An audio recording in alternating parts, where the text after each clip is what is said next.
زمین پر پھینک کر سانپ بنا کر کے دکھایا. سب سانپ بن کر کے زمینوں پر دوڑ رہے تھے. اللہ تعالیٰ نے موسیٰ علیہ السلام کو اس زمانے کا جو معجزہ عطا کیا تھا وہ آپ کا عصا ہے. جب وہ زمین پر ڈالتے تو اژدہا سانپ بن جاتا تھا، پھر اگر اسے پکڑ لیتے تو پھر لکڑی ہو جاتا. موسیٰ علیہ السلام نے جادوگروں کے مقابل میں اپنے عصا کو زمین پر پھینکا، وہ بڑا سانپ اور اژدہا بن کر کے سارے جادوگروں کے سانپوں کو ایک ہی سانس میں نگل گیا. اب اس سانپ کی ہیبت ایسی تھی کہ وہاں جو موجود تھے جادوگر، انہوں نے کہا آمنا برب موسیٰ و ہارون، ہم سب موسیٰ اور ہارون کے رب پر ایمان لے آئے. دوسرا جادو تو اب انہیں دکھانا بھی نہیں تھا، سیدھے وہ ایمان کی بات کر گئے. تو نبی جو ہے اپنے معجزے سے سامنے والوں کا عاجز کر دیتا ہے.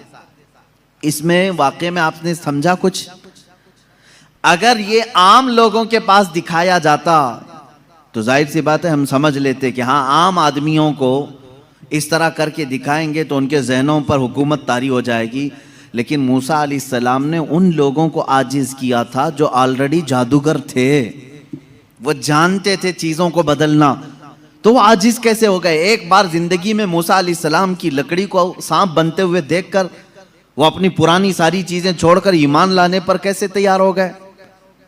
ان کو چاہیے تھا کہ ایک اور دوسرا جادو ٹرائی کرتے. میرے عزیزو، معلوم یہاں یہ ہوتا ہے کہ جادو جو ہے وہ نظروں کا دھوکہ ہوتا ہے. جو جادوگر رسیوں کو سانپ بنائے تھے انہیں معلوم تھا کہ یہ حقیقت میں رسی ہے. اس جادوگر کو وہ رسی دکھتی تھی، عوام کو سانپ نظر آتا تھا. جادوگر کو وہ چیز حقیقت میں وہی دکھتی ہے جو ہوتی ہے، لیکن لوگوں کو بدل کر کے دکھتی ہے. جادوگروں کو یہ معلوم ہوتا ہے. لیکن موسیٰ علیہ السلام نے جو لکڑی زمین پر ڈالی تھی وہ جادوگروں کے نظر میں بھی لکڑی نہیں دکھ رہی تھی، وہ حقیقت میں سانپ بنی ہوئی تھی. یہ معجزے اور جادو میں فرق ہے. جادو جو ہے نظروں کا دھوکہ ہو سکتا ہے اور معجزہ حقیقت کو تبدیل کر دیتا ہے، حقیقت کو بدل دیا جاتا ہے. عیسیٰ علیہ السلام کو